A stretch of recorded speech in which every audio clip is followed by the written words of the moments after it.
Welcome to Middle Fingers Up. I am your host, Kieran, and I first met today's guest, Rama, at a South Asian event where we both were on a panel speaking about women's issues, about immigration, survival, lots of health talk, lots of cultural talk, and all of us sitting together having that energy in the room where there was a lot of weight shared, a lot of experience shared. What stood out to me, though, in all of this was Rama, who was sitting few seats, not even next to me, but there's few people in between. I could feel her energy. And not only was she doing a magnificent job sharing her clinical knowledge and experience, but I think what really connected her to a lot of the women in the room, including myself, was that she also makes us deeply personal, the work that she's doing because of her own experience, in which we're going to get into because you're probably wondering, what is it that she does? So Rama immigrated from India with a background in physiotherapy. And like many South Asian women, she didn't grow up having open conversations about periods and hormones and pelvic health and sexual health.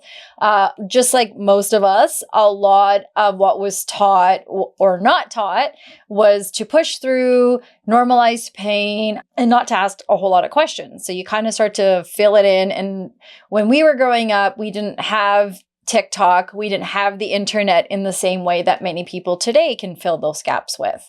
So it wasn't until her own experience with pregnancy, birth, and postpartum recovery that the gaps became more apparent. And I think when I was listening to her, really what she talked about was these gaps became impossible to ignore.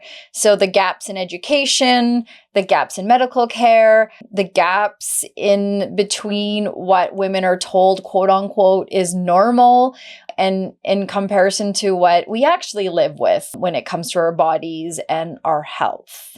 So the experience led Rama to become a pelvic floor practitioner, focusing not just on the physical rehab, but also on reducing the stigma around women's bodies, around women's pain, and women's health as a whole. So today's episode is about the things many of us weren't really taught when it comes to our health, particularly how everything in our bodies and our mind is connected head to toe. So we talk about why symptoms like poor sleep, mood changes, chronic stress, reoccurring infections, all these sorts of things as women we go through that are normalized, or the pain that we experience, they're not all random. These are all parts of our body and mind that are communicating to us that something's up and we should address it or do something about it. So this conversation, I just want to point out, it's not about fear. And I think sometimes particularly in the South Asian community, we have these taboos around health and death that should we talk about it, we're going to manifest it and bring it upon us. But because this is a conversation about literacy, it's really not about the fact that we have to be afraid and we're going to manifest some health issues. It's actually the opposite. It's about preventative care. It's about building knowledge and really feeling like we can be empowered in our journey, in this whole health journey that we go through. So a lot of today's conversation is building self-trust. So listening to our bodies before they are forced to scream. So as always, we're going to open up with my favorite question. I cannot wait to ask, but maybe before we do that, let's welcome our guest. So Rama, thank you so much for being here. How are you today? I'm glad I get to do this. Thank you so much. It's such a privilege, Kieran. Thank you for giving me the platform, giving me the voice that I can actually share all of my thoughts and spread the word. I love it. I love it. I'm so excited. Okay, so let's start at the beginning. So let's go into a time machine and go back to pick an age before motherhood, before physiotherapy, before immigration, before all that. Go back and visit little Rama, pick an age. And I want to know what age you pick. And I want to know, when you pick that age, what would you want little you to know about her body that maybe no one ever told her then? I'm gonna pick 13. Ooh, Um, okay. Lucky number 13. Lucky number 13. And the reason why I picked 13 was that was also the age I got my first period in. Ah, And I'm going to tie that. There is a very interesting story that I share with my patients. I've shared with my friends about my first period and what happened. But to answer your question, what I would like the 13-year-old me to know is that she's going to be okay, and she's going to find out some answers, maybe just by herself, because there's not a whole lot of answers around her. But one way or the other, we're going to figure out a way to find your voice and find some answers. oh, I like that. I like that. That's awesome. And what is the period story? I'm so Yes. curious. So yes, I was 13 years old, and my mom is a teacher. So back in India, she taught, and she used to evaluate papers, question papers, and this was before the age of AI, before the age of automation, computers, and all of that. So she had to go into her school setup, and she was evaluating question papers, and they had to be there from morning till night. You start in the morning, and then all day is when all of these teachers huddle in together.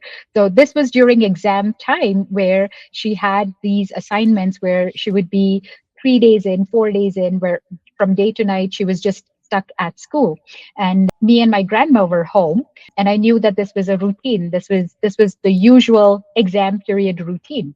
So one morning, random morning, I come back in the afternoon, back from school, and I notice that I got my period. At the time, a few of my friends had their period, so I kind of sort of had an idea of, oh, maybe this is my period. This is what we expect. But what freaked me out was I had no preparation. I didn't have a pad. I didn't have any information on what do I do when I get my period, because nobody had ever talked to me about it. And grandma was the only person I had as my resource person there. So this was day one. And I thought, you know what, let's just wing it. Let's keep changing our underwear, because it was still spotting at the time. It wasn't like a proper period. So I just thought, yeah, I can wing this. By day two, I had ran through all 12 of my underwear. And I had, I would secretly go and scrub them, wash them at the sink, and dry them, because there's no dryers in India. It's so hot and humid that you just have to dry it on a clothesline. So my grandma catches me scrubbing and washing my clothes, and that's odd, that's not, I'm not on top of my laundry where I would do that. And she goes, "What's happening? Why are you washing your clothes? Like, why are you washing that often?" So then I had to confess, and I said, "I don't know. There's something going on. I think I got my period. I'm not sure what to do." And again, this freaked out grandma, because she is a whole generation behind my mom. So she goes flabbergasted, completely speechless. And she tried her best to assist. So she tried to find resources, and she tried to find from my mom's cupboard, okay, maybe this is something you should use, or maybe this is a pad you should use. And just, she didn't know how to use one. She'd never used a pad. She'd never seen one in her life, but she knew that there was something in mom's cupboard. So she goes and pulls out a package from mom's cupboard, hides it, covers it up in paper, hides Right. it, and gives it to me and says, "Okay, figure it out, go use this." So this is why I brought back the answer and said 13-year-old me did not know anything about what a period would be. What should I do when I get my period? What is the right way to use a pad? How do you stick it? Where does it go? Do I stick it on my body? Do I stick it Yeah. in underwear? Where am I sticking this thing? Yeah. So that was a kind of a torturous 2-day event, until mom comes back home, and I go, "Mom, what do I do with this? Tell me, what is the answer?" And then, of course, my mom explained everything. So yeah, things are fine. I survived. Yeah. Yeah, what a story, right? And I feel like so many so many women like you and I are listening right now, reliving their own childhood experience of when they got their period too.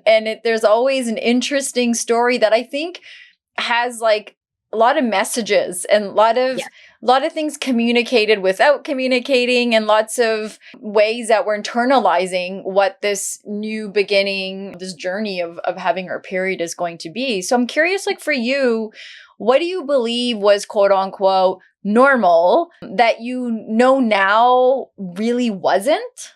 Yeah. Yeah. So I think the biggest myth busting that I realized as I started to grow older, as I started to just evolve and learn new things, what I realized I had normalized was anything and everything related to my intimate health. And I use Mm-hmm. the word intimate because it doesn't necessarily mean just periods or just a specific part, reproduction or pregnancy or whatever. Anything in this bottom area, anything below the belt, if you can call it, it was just something to not talk about, something to not ask questions about. And until it got to a point where it was so bad that you couldn't ignore it, you don't bring it up. Right. That was the culture. That was how it was normalized. And this was despite being from a very educated family. This was despite being culturally progressive, which I absolutely am grateful for my mom and dad and my immediate family. But my extended family probably might not have been as culturally astute or as forward thinking progressive. So that was definitely something which was normalized, where we said, until it gets to be a problem, don't talk about it. Yeah, yeah.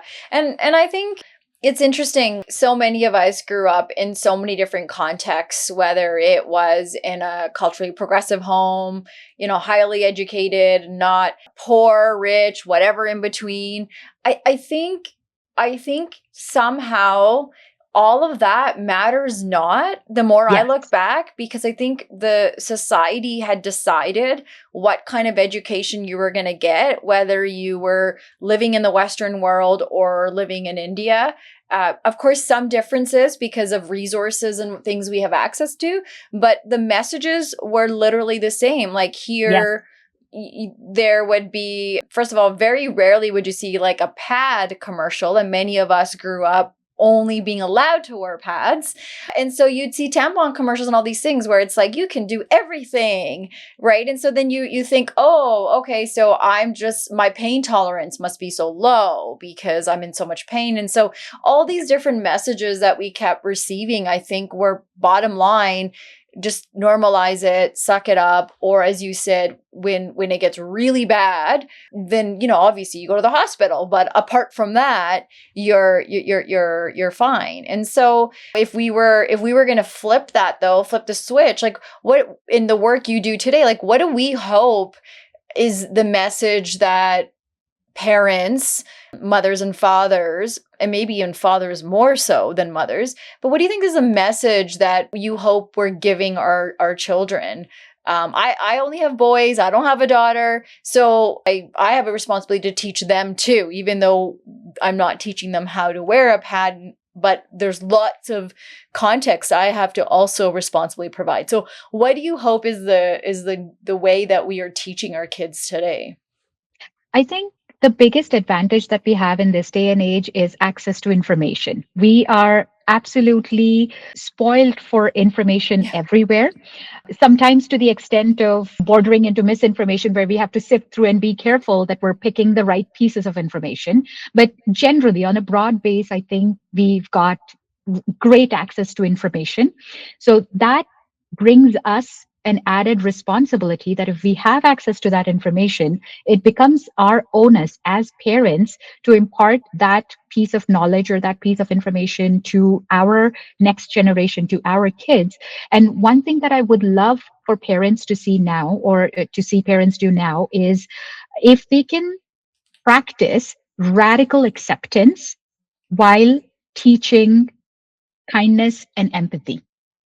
this would be the number one thing. And you can spin it in many different ways. You can take it in the form of health. You can take it in the context of consent. You can take it in the context of what's appropriate, what isn't appropriate.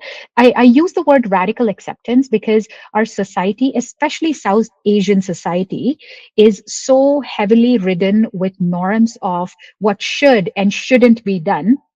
So if we can just get rid of the should be's or the should haves, and just practice radical acceptance, saying if a child comes to you and says my period's hurt or I feel a certain way, then yes, just accept it.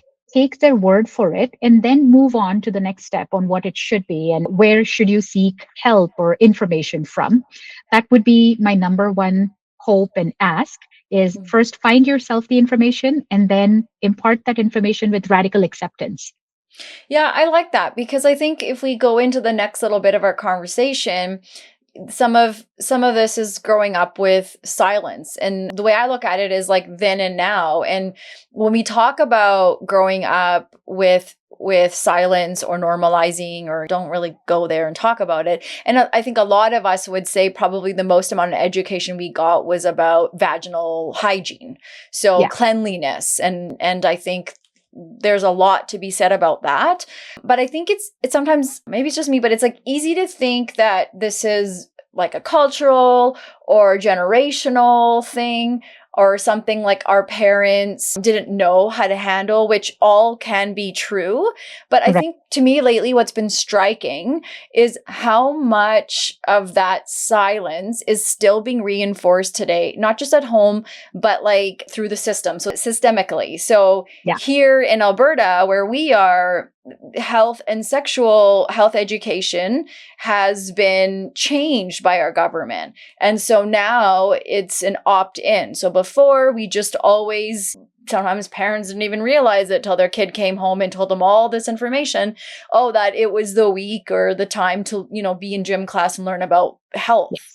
And now the government has made it that you as a parent have to sign a form giving permission. And I think there's still a lot of fear around what teaching kids about their bodies will encourage or expose them to versus, or even like take away in terms of like their innocence. And I think it makes me wonder about, are we actually like that far from how we grew up, or like, are we moving forward to move backwards in some ways? So I'm curious for you, like, growing up, what did silence around bodies, teach us? Or maybe even you have clients that come in and that you're seeing some patterns with them when it comes to health, sexual health, pain, and endurance. Maybe you can speak to that a little bit. Absolutely, absolutely. And that's such an important topic that you touched on. Just this year, my daughter's in grade 6, so I did sign the form. Yeah. Saying, yes, we do need to talk about this in school, and kids do need to learn that. But what I commonly see in my clinic or in my practice is when someone comes in, the lack of that discussion, the lack of that information has huge ramifications. For a very rare example, this is not a common occurrence, but this just shows you the gravity of how huge of an impact this could have on someone's life, on someone's identity. So I had a young woman come in, and she was the age of 15, and she came in. She was referred from her gynecologist for a pelvic health exam. And one of the reasons that she came in for was there was pain around her pelvis. So it's a very common complaint. It's a very usual complaint that people come in with. But what struck me was it was kind of vague. A 15-year-old coming in with pain and not giving much information was sort of vague, which led me to dig a little bit deeper and say, what kind of pain is it? Where do you have the pain? And, all such questions. So at the end of it, without giving out too many details about privacy, the bottom line was this individual had never had her period, and she was age 15. She did not know what a period would be, which is rare in this day and age. I think that is rare that a 15-year-old doesn't know what a period is. But as I dug deeper, it wasn't that she didn't know the process of how a period goes. She just didn't know in her body, where is the blood going to come from? And then clinically, when we were examining, we realized that this child doesn't have an open vaginal opening wide enough that the blood can actually come. So this is Mm. a genetic condition where the part of the vulva isn't fully developed. So she only had her pee hole and she had her poop hole, but the vaginal opening wasn't really a vagina.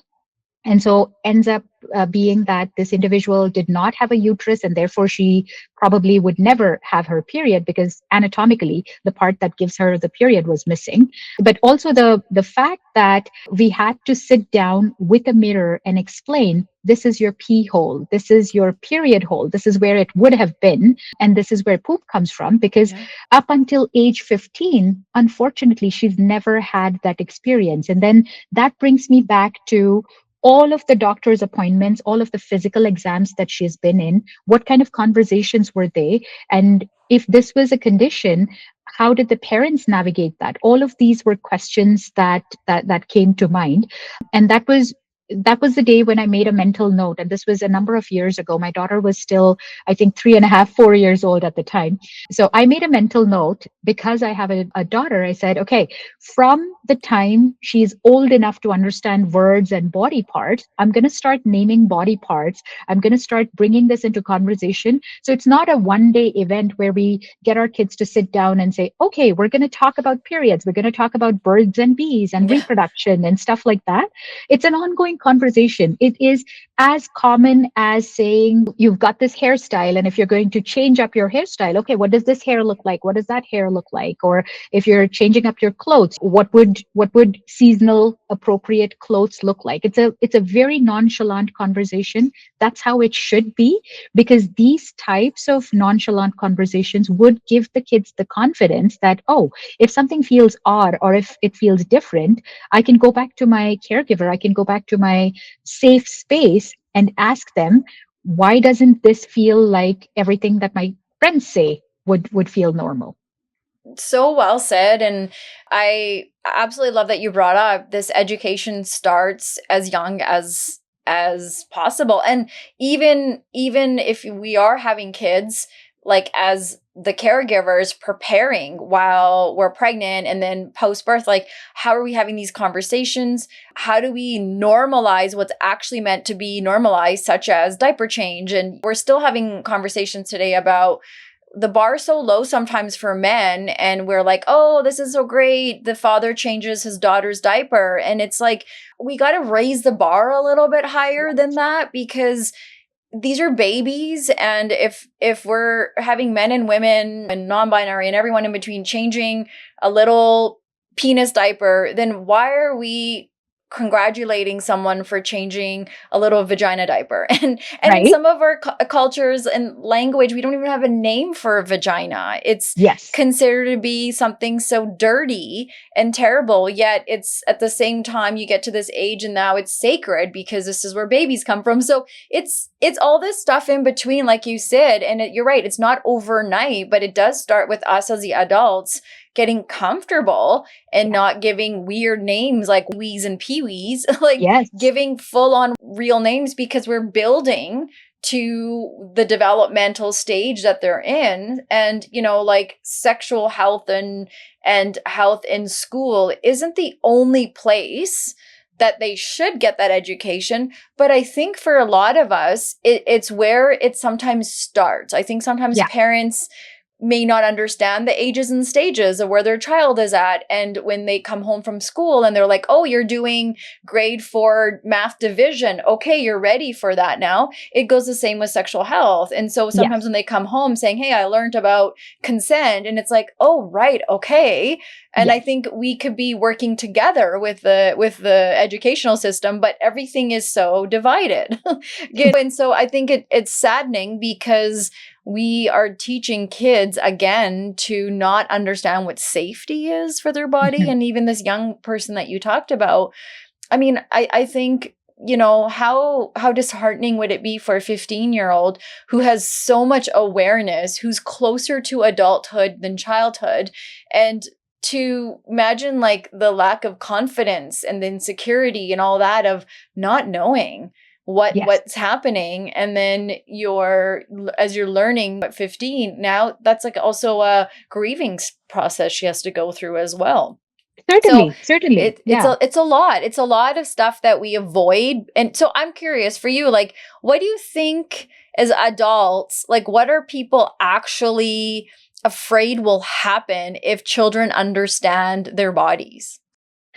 I think the biggest part of that hesitation comes from the purity culture, the culture of purity, where a lot of South Asian families do believe that you have to withhold yourself back and not indulge in intercourse before you are in a committed marriage.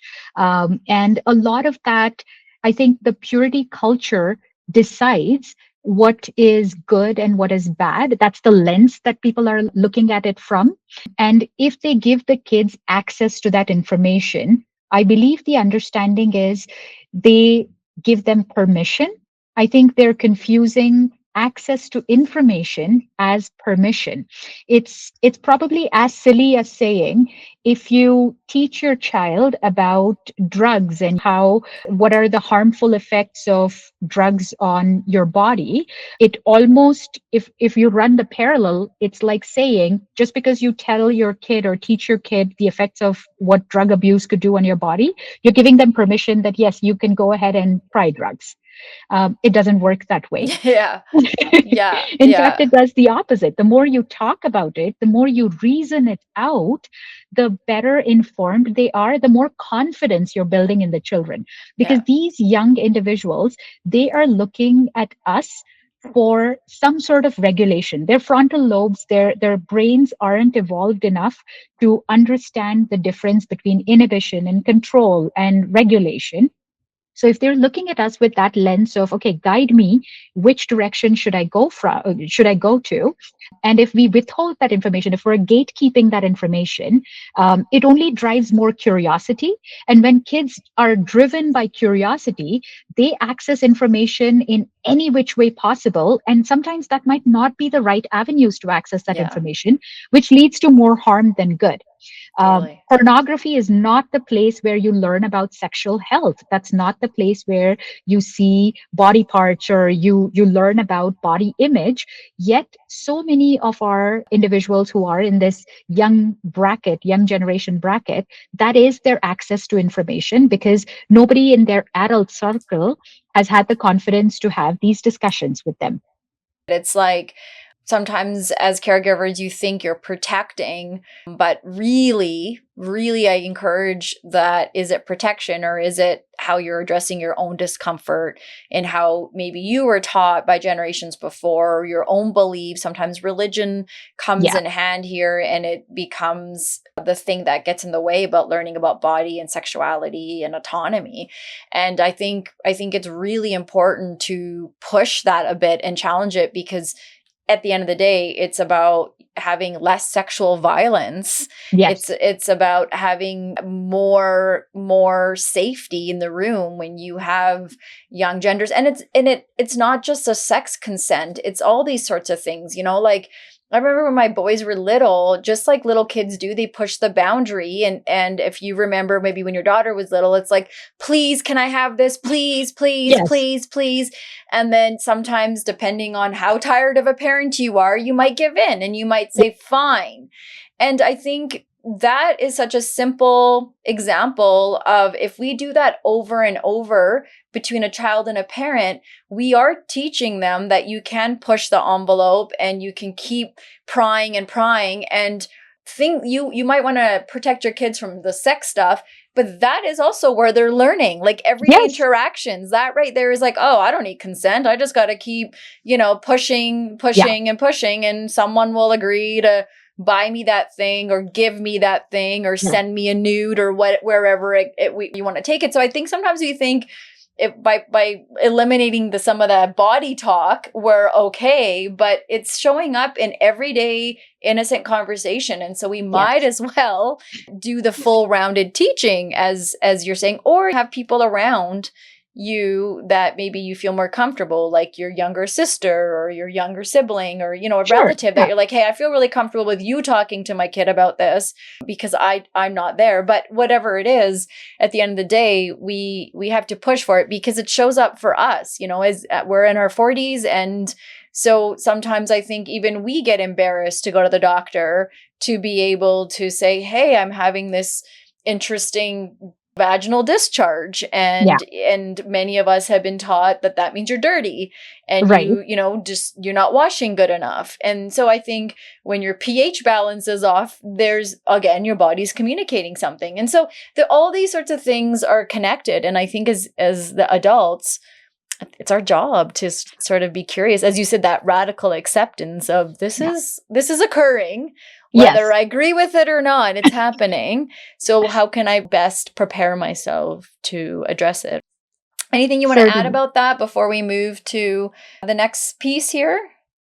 No, I love the fact where you brought on another trusted adult in the conversation, Mm, because there's actually science behind it. What you're tapping on is actually really evolutionary science. So as people evolve, as young kids, when their brains are going through development and they are getting into the teenage years, evolution has designed our brains in a way that we will not be listening to our parents, and that's legit, that's granted.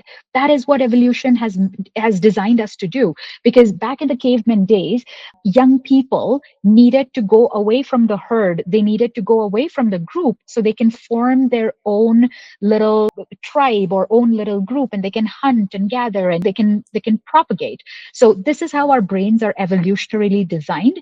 So in that scenario, having teenagers be rebellious or revolting and not having that emotional connect to some extent is accepted and is almost anticipated for parents. In that situation, it is our job, long before the kid gets into your teenage years, right when they are maybe 5, 6, 7, or in their preteens, to have a parallel mom stand by, an aunt or a trusted friend who can stand by and come in, whose values you trust, who can give the same advice or similar advice, and they hear it better because it's not coming from mom, it's not mm-hmm. coming from dad. So having these standby figures, which are not your primary mom and dad or parent caregivers, and having them be a standby mom or dad is so crucial. In fact, it's almost beneficial, because you could say one thing and you could say that 20 times and they won't hear it. But then the aunt says it once and they're like, okay, sweet, we'll do it. Yeah. Yeah. Masi said, or, Yes. mama said, and you're like, Right? oh, great. But isn't it so funny because if we take out the colonization part of how we were, purity and all that stuff that was like put in us, and go back to our ancestry, that's how everybody was. It was a village, Yes. It, literally. I mean, Western world uses that as a yes. quote every day. It takes a village, and we're a collective as a community, and Yes.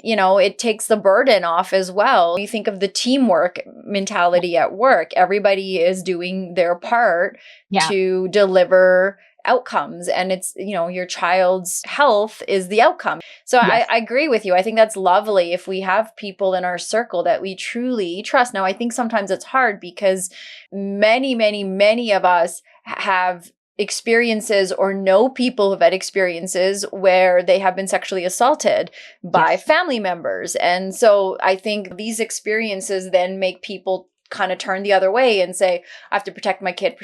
And I think there's a huge, yes, absolutely, that's our responsibility. But also we have to teach that safety in our children as well. Of some of us weren't taught how to trust our gut Yeah. and know where safety is, and know, okay, like we always joke, we would have to walk to in a room and hug the 30 family members out of Yes. respect.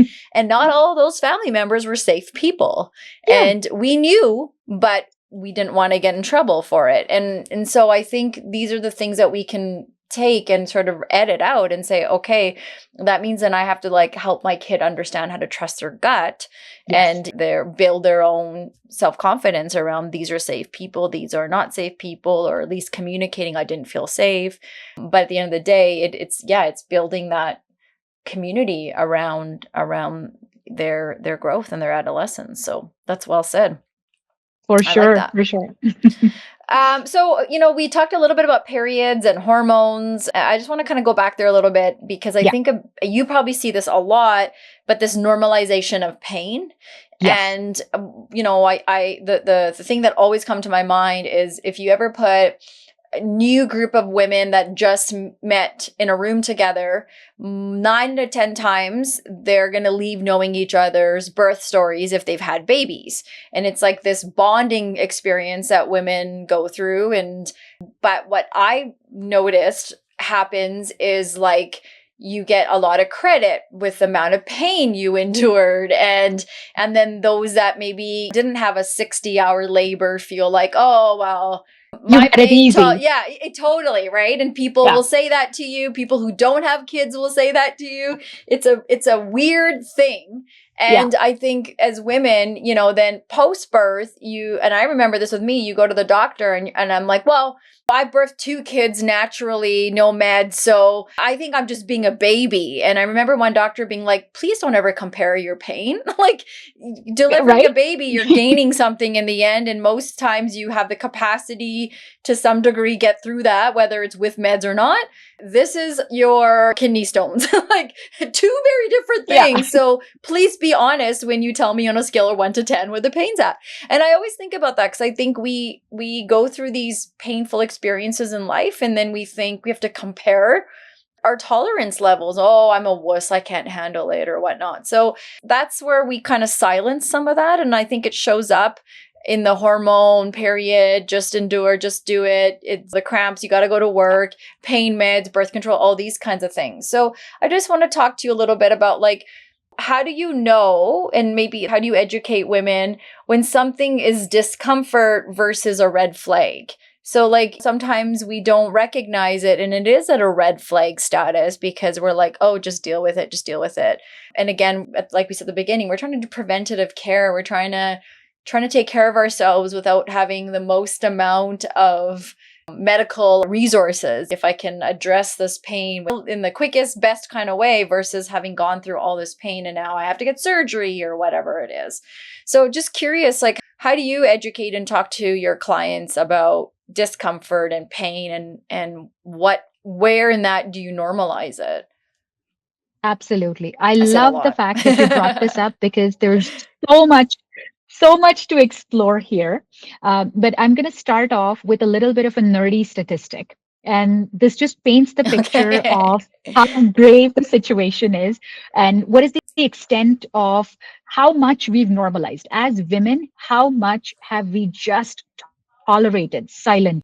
So, overall, globally, up until a few years ago, the field of women's health wasn't much talked about, wasn't much researched. And we know that recently there have been a few handful of studies that have done the right amount of work, which shows what is the expanse of how many people in the world actually say yes to being affected by anything in their pelvic floor. This could be bladder leakage, this could be incontinence, it could be bladder urgency, a burning with peeing, it could be inability to pee, where they just don't feel like they are ever fully emptying their bladder.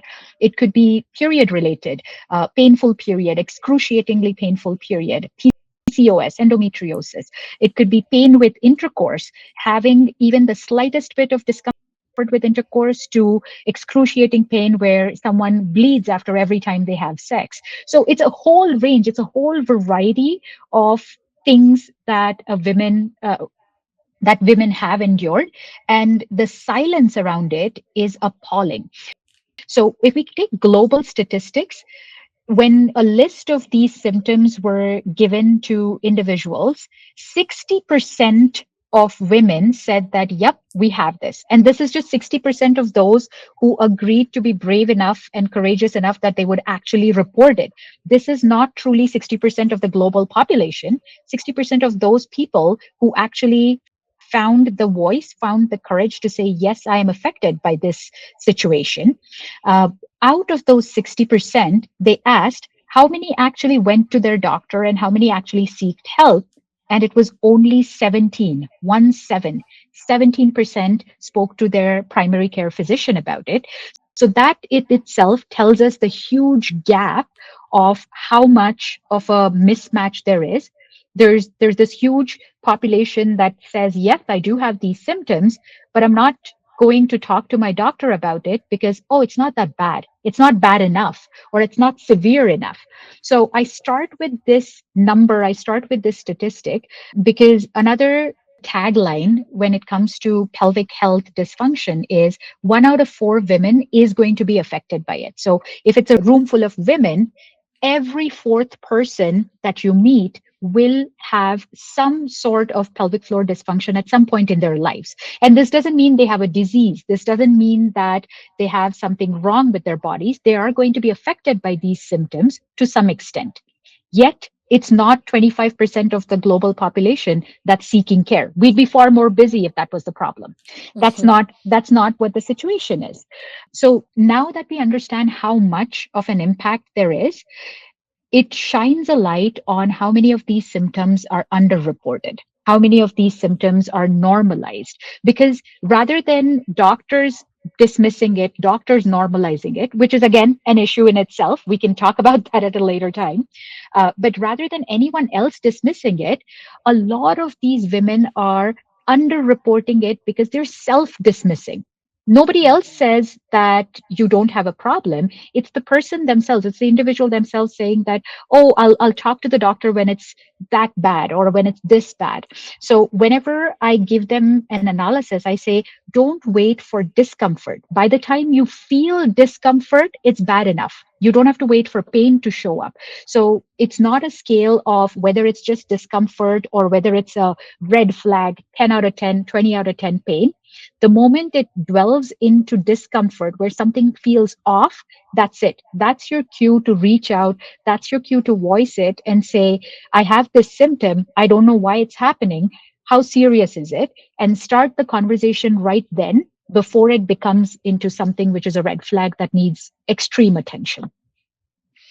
Ooh, I'm so glad you brought up the stats, because I feel as a community, like in particular the South Asian community, we don't have all these stats out there. And it's Yes. exactly what you said, because they're underreported. People are living in the stigma and all these other things in between. And I think every time we talk about this, we're building that data Yes. to be able to help not only our generations, but the generations that come after us. And so I love that you go there and you talk about the data, because it tells a story. And the story is we have to talk more about this. And Yes. if you're like 1 in 4 women, right? Then I mean, there's 4 of us in this house, and I have pelvic floor issues. Right? So even though I'm the only woman in the house, but there you go. So I Yeah. think so many of us are walking alongside each other with like such similar problems, yet we don't feel comfortable to be able to say, yeah, this is, what my pelvic floor therapist mentioned to me. And Yeah. even when I met you and you were having this conversation, one of the other things that really I connected with was my own story of I didn't know anything about pelvic floor. Right. And earlier we're talking about being highly educated, all these things. It matters not, No. because in my whole pregnancy it wasn't discussed, and if it was, I missed it because I was probably overwhelmed, but I do not ever recall it. And it wasn't until my first was a year old, and my friend who does post and prenatal care, she's like, hey, if I say anything, this is the thing I'm going to say, go and take care of your pelvic floor. And I was like, what Right. is that? Yeah. I didn't even know. And then I didn't do anything, and I had my second son, and then about 6-7 years ago and up until recently, it started to get worse and worse. And I didn't understand like Yes. how my pelvic floor is connected to other parts of me and how stress levels can impact that, because we just like in society, everything's divided. We do the same thing with our own health and mental health. We live in isolation.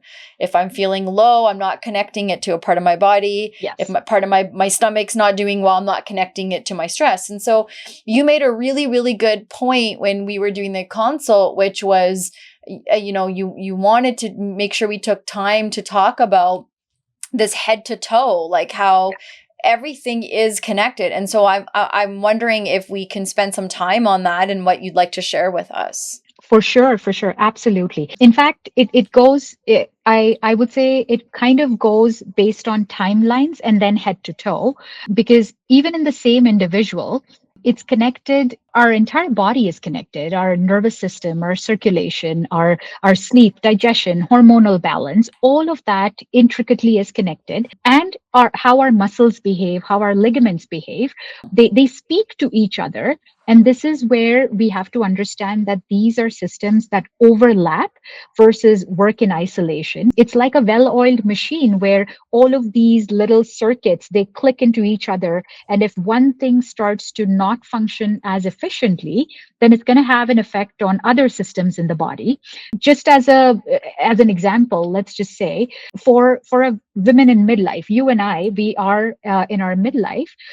So in this stage of life, the hormonal roller coaster is quite evident. Our hormonal system is trying to recalibrate, trying to adjust and understand what is our baseline, what is our default, because the early reproductive stage, the hormones that were relevant then probably are not as robust and relevant as they need to be right now.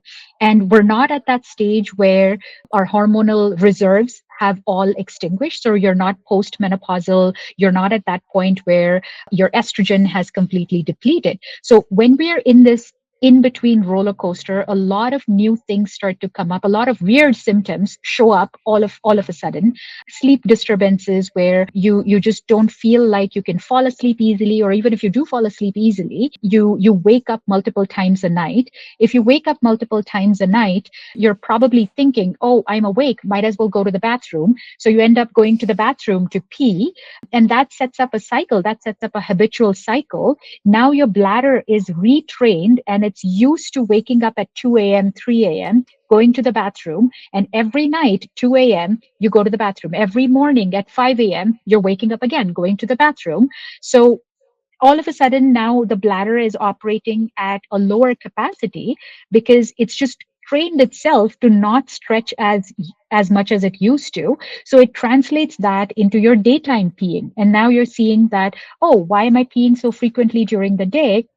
And how does that cascade down? So now that you're peeing more frequently all throughout your 24-hour time frame, your hormones, your reflexes, they start to recognize that the bladder is emptying more frequently. So now your muscles are thinking, why is the bladder being so robust or so overactive? Am I not clamping enough? Are my muscles not tight enough? So then the muscles jump in and say, okay, we've got it. We're going to go really tight. We're going to clench super tight to try and prevent this situation. But then that makes the bladder ring a louder alarm. So every time you get close to a bathroom, every time you get the urge, you're like, oh my gosh, I have to pee. Otherwise, I'm going to leak. I'm going to pee my pants. And then the muscles try and hold harder. Sometimes it's successful. Sometimes it's not, depending on where we are. And then you start to drink less water because you think, if I drink less water, there's not enough pee that's going to be made. So let me do this. But because the water is less, your urine is more acidic. So now your pH has changed. It's more acidic in nature, making it go even further. And that disrupts your sleep all over again for a whole different reason.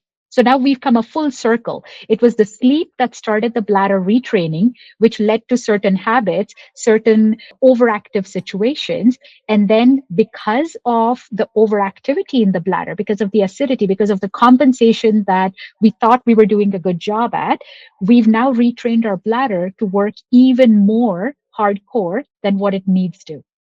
So this is how things come into full circle where things are connected. This was just one example of how a symptom, which is seemingly innocent, not having good sleep or maybe interrupted sleep, how can that affect the bladder and vice versa? This is just one way.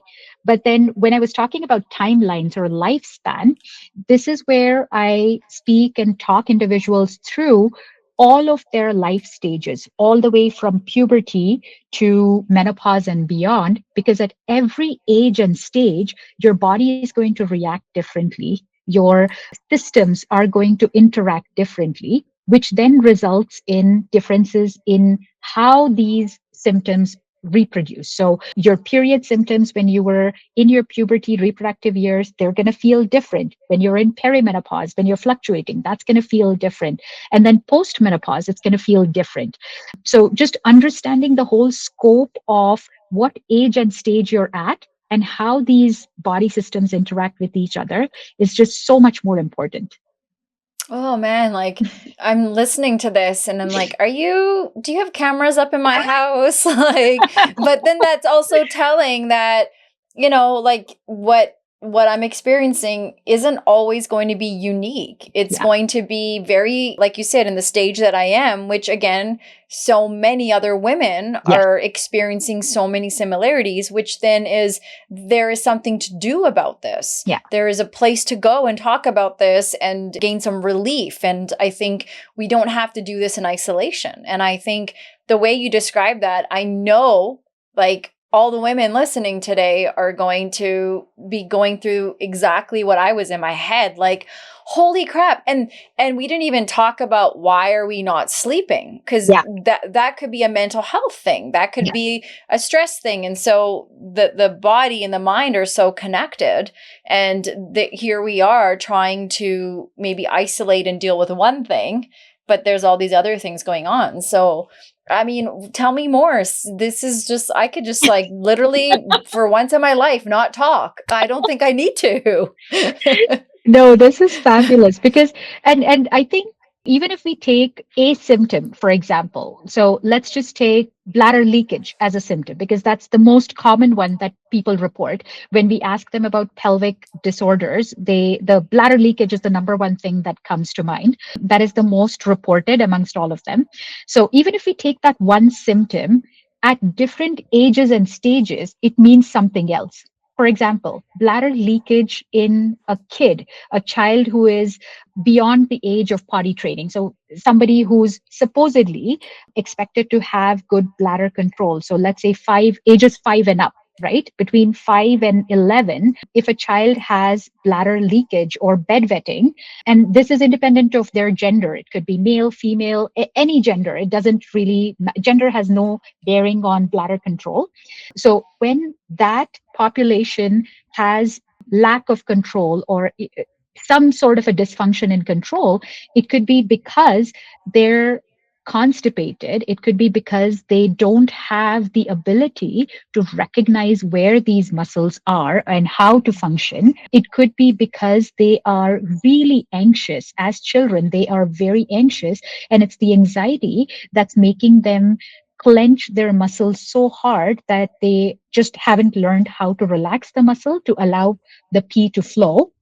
It could be as simple as fear of missing out. Kindergarten kids are so busy playing that they don't want to take the time to actually take 2 minutes and go to the bathroom and pee because what if their friend plays and they miss out on that playtime, right? So it's a whole host of different things. And that's in that population. When you go a little bit higher, if you are in taking somebody who's in their mid 20s, for example, and they have bladder leakage, now we begin to wonder, is it because this person has a change in their hormonal balance? Is it because their pH in the vaginal wall around the vulva has the pH changed, causing their muscles to not function effectively? Or are they more prone to having UTIs? Because urinary tract infections are very, very common amongst young individuals in their 20s, because this is also the time when most individuals become sexually active. So there's a lot of exchange of microbacteria, which leads to UTIs. UTIs lead to frequent urination, and sometimes that frequent urination causes burning and causes the muscles to not function effectively. So bladder leakage in this population means something completely different. Bladder leakage in a postpartum individual could be because of birth related injuries. Did they have forceps during their delivery, or did their muscles get overstretched during labor? And therefore, postpartum, they have lack of control. They just aren't back to the muscle tone that they had pre-pregnancy, and therefore they're having a hard time managing their bladder leakage. So that could be in a postpartum individual. If we cut forward to somebody who's in their 40s, early 40s, perimenopause, their hormones are going through a big recalibration. There's a huge roller coaster happening. And that estrogen dip, whenever it happens, has a significant role to play in our sphincter muscle control. So because of that dip in estrogen, some months it might feel like you don't have very good bladder control. Other months it might feel like, oh, I'm totally fine. I'm not leaking at all. And I've got great bladder control. And then if you go ahead into our menopausal population, that end of the population always has lower levels of estrogen than all of the other time spans that we've spoken about. So then we're navigating with effects of what does that vaginal muscle weakness feel like? What does the urethral muscle weakness feel like? So bladder leakage could be one symptom, but depending on what age and stage we are, what we are presented with, it could be a whole host of different things. Hmm. So for people maybe today that are like, oh, I didn't realize this. This is something that I'm just becoming attuned to with my body. Like for those that aren't familiar with what is pelvic floor, like what is your role? Can we talk a little bit about that and a little bit more about why would I go see you? How would I know that I need to go see a pelvic floor therapist? Absolutely, absolutely. So I'll start by elaborating the functions of the pelvic floor, which then gets us to go to the idea of what would happen or why would I need to see a pelvic floor physiotherapist.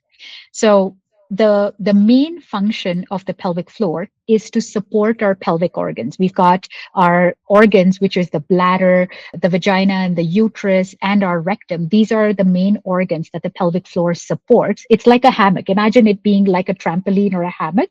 And then we have these organs sitting on that base, which is a muscle base.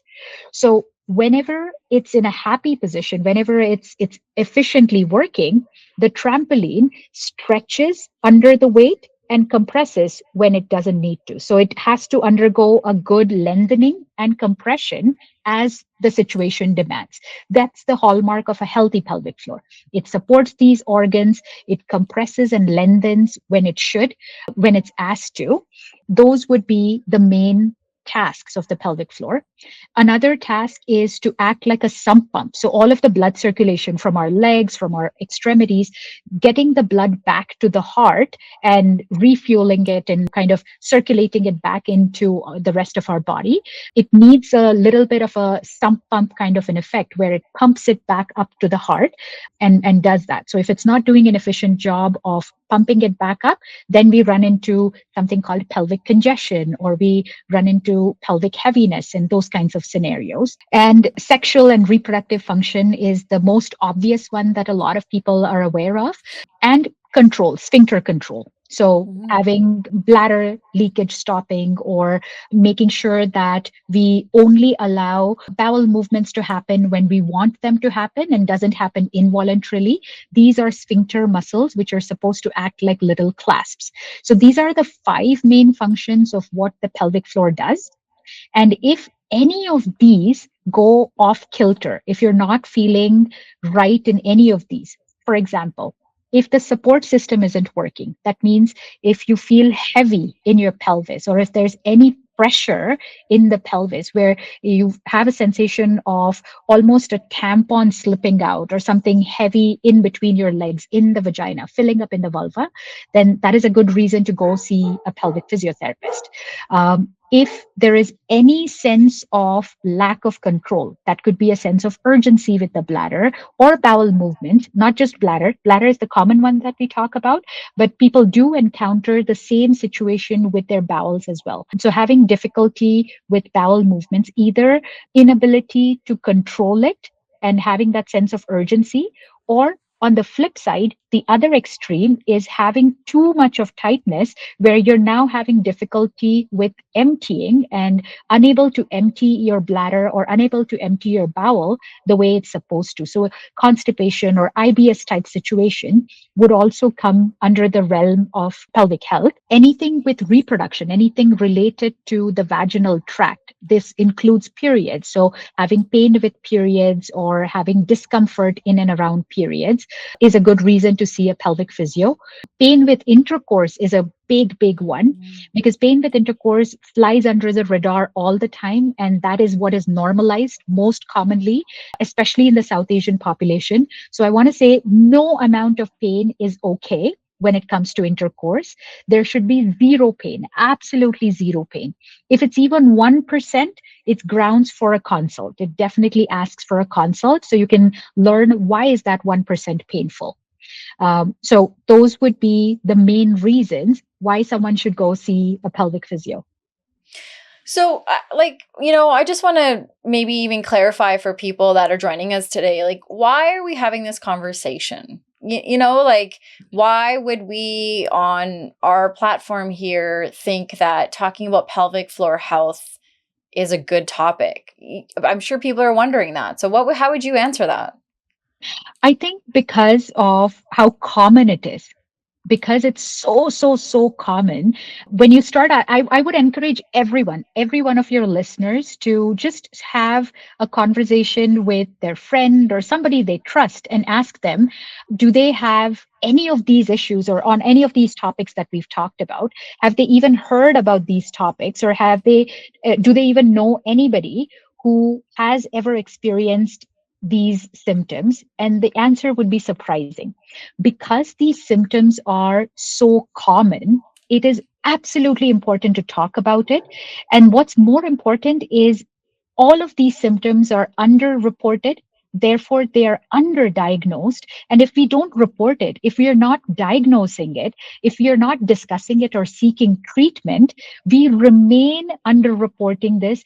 Our our resources, even though they are available, they are underutilized because not a lot of people seek that help when their Yeah. quality of life could change, when they could lead normal lives without having to suffer through this. And Yeah. also, because these symptoms, although they are common, we shouldn't justify them as being normal. There's a Oh difference my God, I between literally was common going and to say normal. that. We normalize a symptom Yeah. more than normalize the treatment. Yes. So I think literally I was going to say, thank you for saying that. Yeah, because everyone at some point, or most, and especially if people have had a birth, the pelvic floor, even just a symptom of like bladder control, release, all that is such a common thing. Yes. And it's easy to say, well, that's just that's truthfully what I thought for the longest time was, oh, that's what's supposed to happen. I've had 2 babies now and I've delivered them vaginally. So it more makes sense that I would have incontinence issues. And I think thankful that just as you gave advice, I had a friend this friend has never had kids, but because she works with the pre and postnatal care, she knew to bring that knowledge to me. And then it's like, what do you do for it? And so and the other thing I want to point out too is I think a lot of women know about pelvic floor health, and some are reluctant to go because of the worry of internal examinations. Right. Can we talk a little bit about that? Because I would hate sure. for a woman to not go because she thinks that that's what's going to happen. Absolutely. And this is such a huge limitation that comes in, which is relevant, which is very relevant. And as practitioners, myself, any of my colleagues, anybody who's trained in pelvic health understands this as a challenge. And that's why when we learn our coursework, when we're going through this, we are taught strategies of examining which do not involve internal examination. It doesn't necessarily need to be an internal exam. Internal exam is the gold standard because if I don't touch and feel and see the muscles, I don't know how well they're functioning. It's like going to a knee surgeon and saying, hey, I can't show you my knee, but I want you to fix it. I just can't show you my knee. But at the same time, in the same breath, I do respect and understand the cultural bearing of it. Not everybody would be comfortable in that situation, and that's totally fine. So when we go through that training, we understand there are some external methods to come to a diagnosis or to come to an understanding of what's happening. And a lot can be resolved just through conversation. This was a very important piece of all of my consults through COVID, because as I was consulting through COVID, it was through calls like these. It was video calls, and nobody was flashing their vaginas on camera for me. So it was just, consults like these. And because of these conversations, the questions that we ask and the detailing that we get into, we can have an external exam, or we can do a consult or a telehealth conversation and still come to a resolution. But the gold standard would still be an internal exam. And it's not something which needs to be done on day one. Once you get comfortable with your practitioner, once you've gained their trust, and if you feel safe and confident and comfortable, that's when you approach it, because every single one of us is trauma informed. Every single one of us has gone through cultural sensitivity training, because people come from us in all stages of life, from all backgrounds, from all religions. It could be an immigrant coming in, it could be a refugee coming in, it could be somebody who's an assault survivor, somebody who's had an unpleasant traumatic experience. We have to take all of that into consideration and respect their understanding and boundaries, and still give them a solution. So my bottom line is, there's answers, there's solutions, and not all of them need an internal exam. Start the conversation. The first step is to at least have a conversation, and then see where it takes you.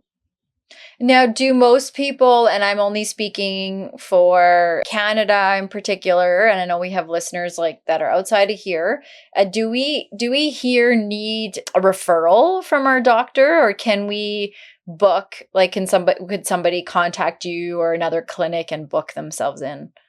They can book themselves in. Luckily, in Okay. Canada, we don't need a referral to see a pelvic health physiotherapist. People could self-refer. They're welcome to choose a practitioner and just call their practice or call their clinic and book themselves in. And because it is a specialized branch of physiotherapy, if they have insurance benefits that cover physiotherapy, this gets billed under physiotherapy. So this is covered through their insurance benefits, and they can just self-refer.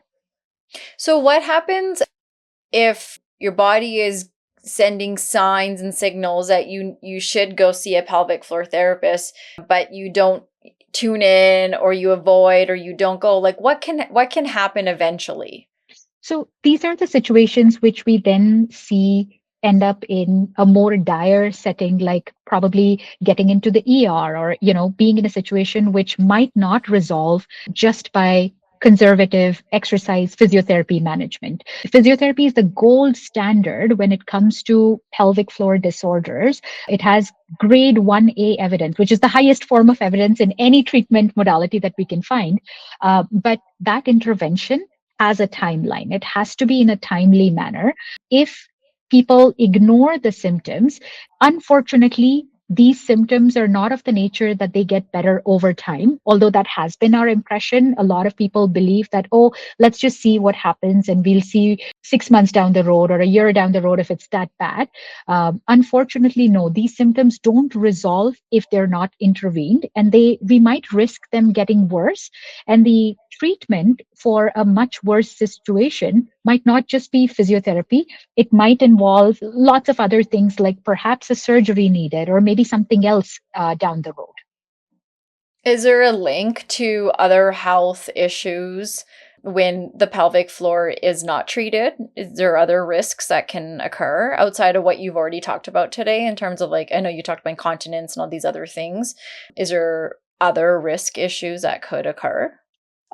There's correlations for sure. There's definitely correlations that could occur. Not that the pelvic health would directly impact it. So there isn't a correlation saying that, oh, if you don't treat your pelvic health symptoms, you're going to get heart disease, or you're going to get osteoporosis or something like that. But at the same time, it starts to affect other body functions. So if your pelvic floor isn't optimal, if your pelvic health isn't optimal, you're then looking at bladder dysfunction. Bladder dysfunction has ramifications ramifications in how your kidney functions. If your Yeah. kidney levels are not okay, or if your digestive system isn't okay, then we run into a whole host of systemic effects. Your electrolytes, your metabolism, your deeper inner body working, your systemic effects would have the ramifications of that.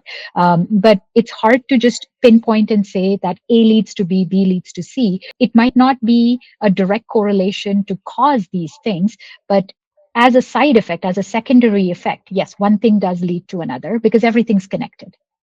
I love that. Yeah. That's important.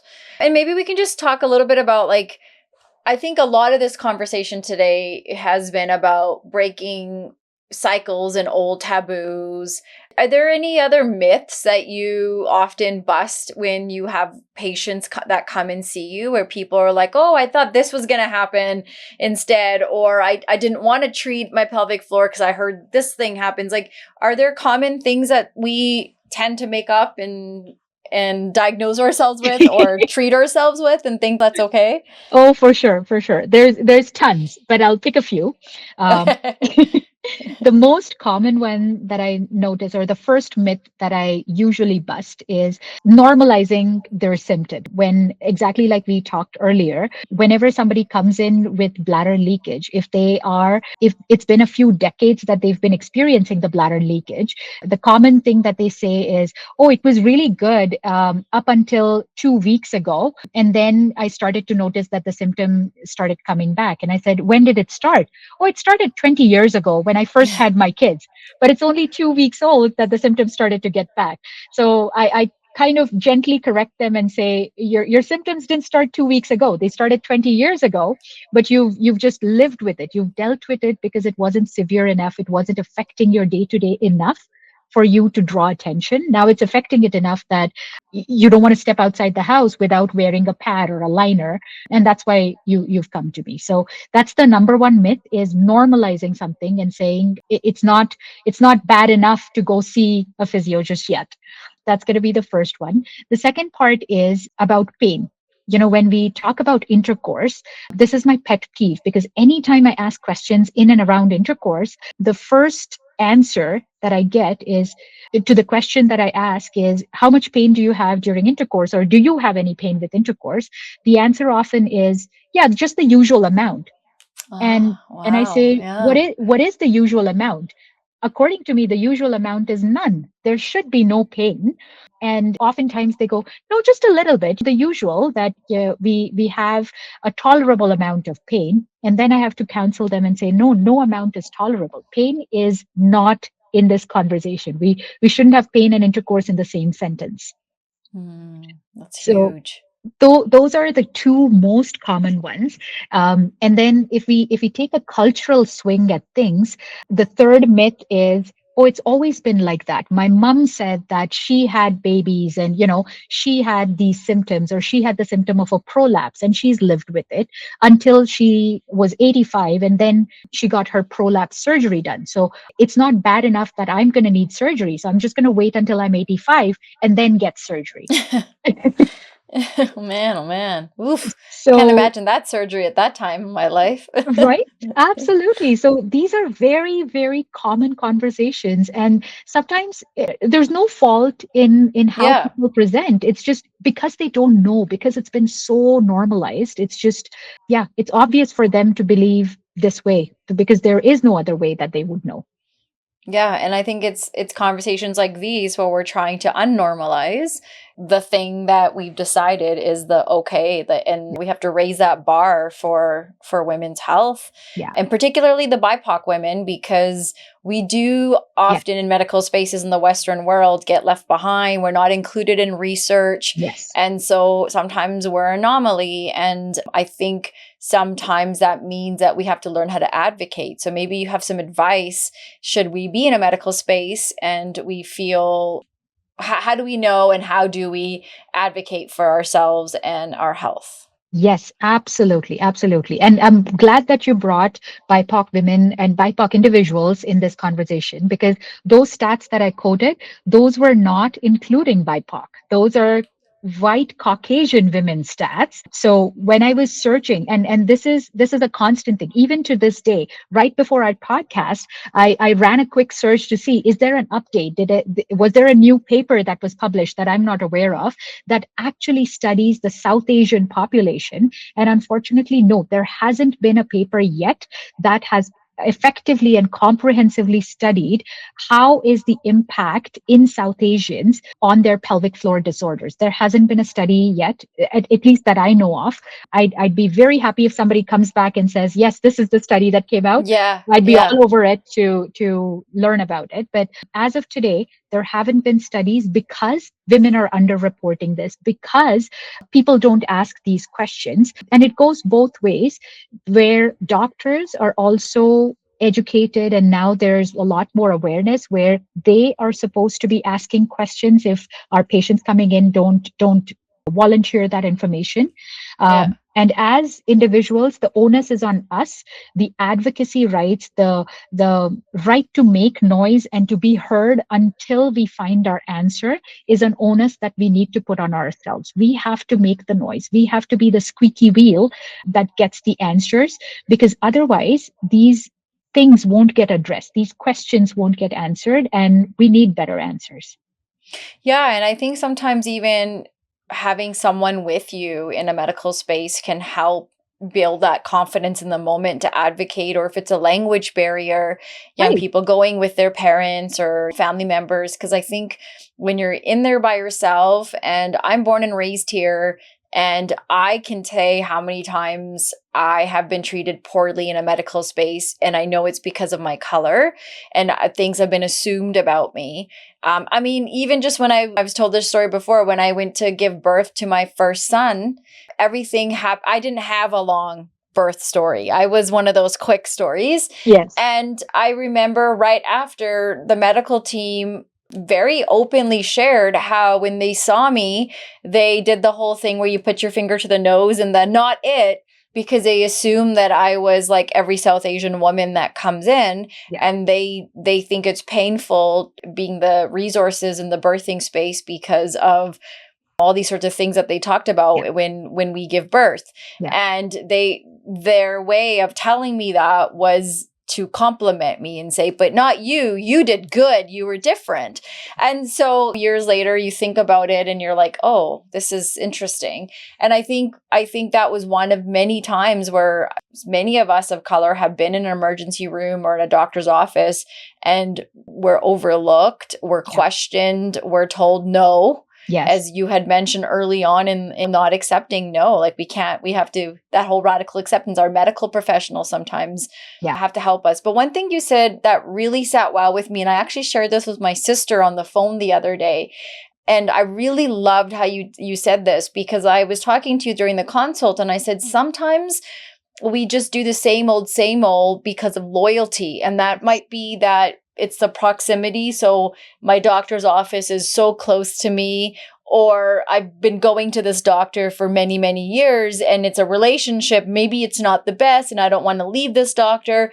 So that gets in the way for sometimes some of us in advocating for ourselves Right. or going to get another opinion. And I love how you said to not look at it always as a negative thing, but even going to our doctor and saying, like, you've taken me this far, you've been able to help me with these things, and I don't want to also take up more space so that you can also tend to other patients, because I feel this issue is going to require more time.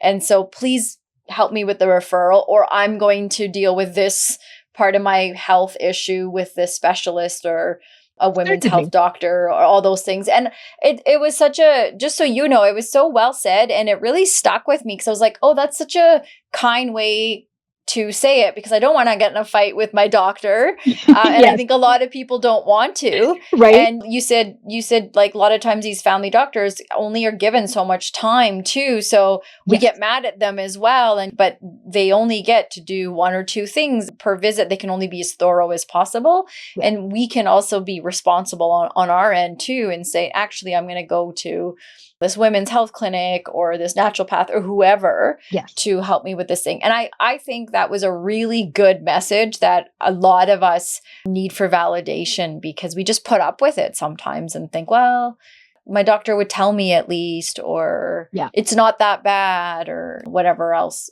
happens in between.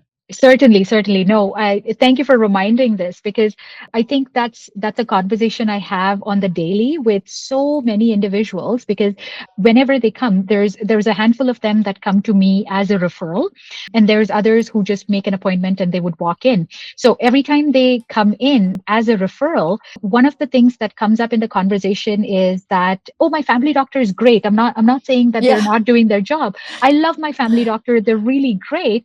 And I resonate, I validate that and say, of course they're great, because they've taken the effort, they've taken the onus to actually delegate this part of your health to somebody who specializes in this field. They're Yes. not trying to wing it. They're not trying to band-aid fix it and say, oh, let me just do this right now so it can help you for maybe another month or a couple of months, and then let's come back in a month and see what you have to say. So I really like the fact that when we have these conversations with patients, I tell them about the closet metaphor that I Yes. talked about. So I teach them this understanding that treat your health as if you're building your closet, right? We don't really stick to one type of an outfit all throughout the year. We change our outfits based on season. We change our outfit based on the time of life we're in. What we wear as a young adult is not what we wear when we're older, and then winter versus summer. So there's all different sizes, types of outfits from all different stores. Although we might have a favorite store, we might have a default clothing store that we really are comfortable with and really enjoy wearing clothes from, but that doesn't make all of the other stores any less important.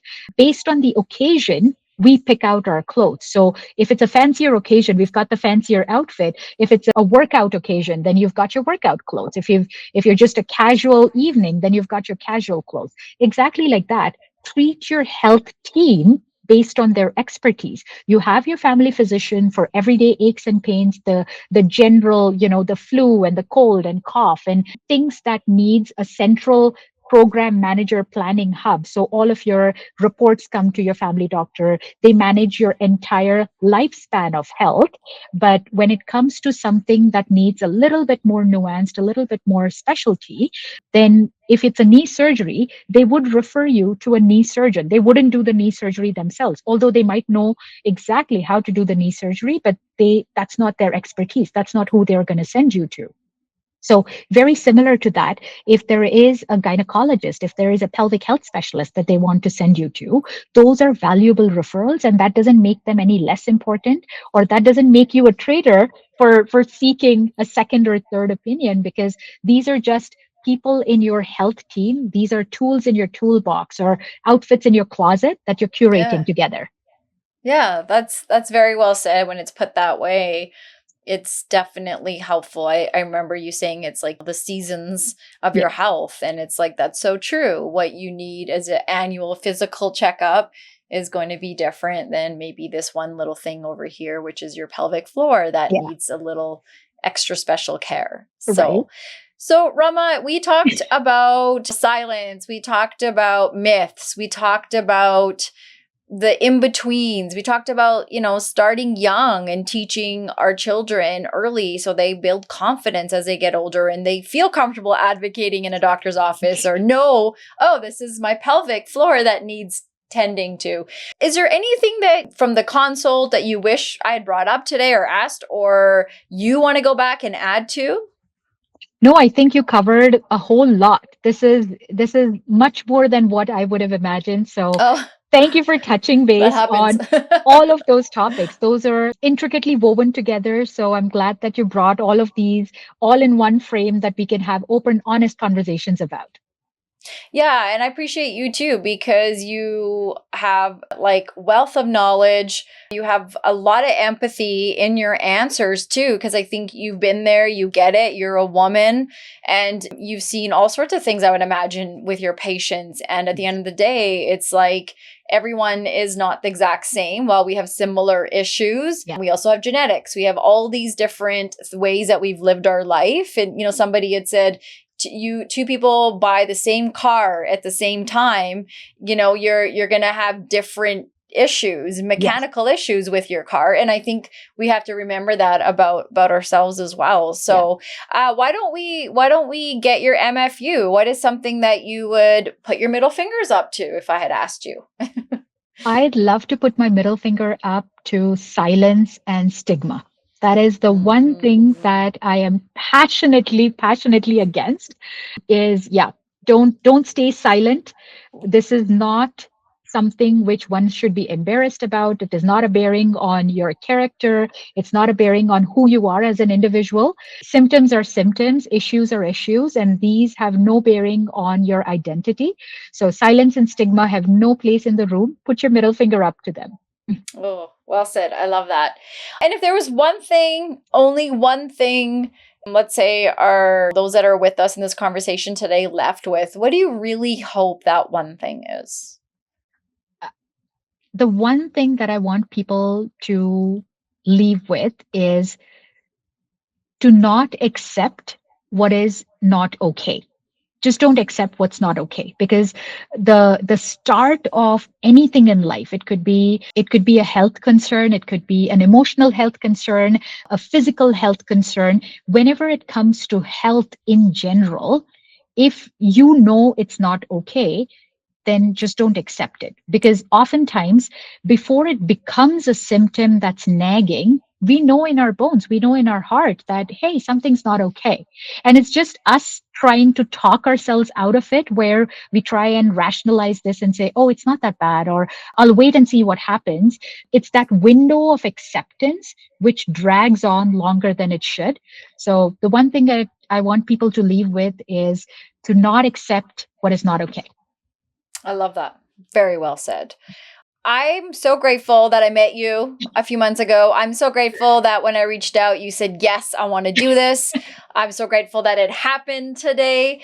And I think what you shared is very, very important. And I would imagine people might have some follow up questions. Maybe they want to book with you. Maybe they want to follow you. Like, where is the best place to reach you? The best place to reach me would be at my clinic. I practice at Lakeview Physiotherapy, which is in Southwest Calgary. That is my primary clinic where I practice out of. So that's a very good place to just pick up the phone, call, or just type in Lakeview Physiotherapy on Google and it'll come up. I also have a website. It's called healwithgrit.com. So if people want to learn more about what is pelvic health physiotherapy and how does it help, and a little bit about me, they can go check out that website. And these are the two primary places where they can reach me. I love that. And I'll add that in the show notes too for people so they have access to that as well. So again, thank you. I think thank you for the work you do as well. Thank you for attacking the conversations that we really, really need to address, and unnormalizing the thing we've normalized and Yes. normalizing the thing that we have not normalized. I really appreciate that you're helping some of us rescript that and make those changes. And I think it's going to, more than anything, support this next generation that's growing up in the health system and understanding their bodies and their self-worth at the end of the day, of like, I don't need to suffer, I don't need to go through these things. And thank you for addressing the stigmas that, like, you're a pelvic floor physiotherapist, and all the branches that came out that were beyond that. So you're probably, I would imagine, I had gotten testimonials, I would imagine a lot of your patients would probably feel like they had a great therapy session outside of bladder support and everything else that they came in for. So I appreciate that. Appreciate practitioners like you that care for your patients.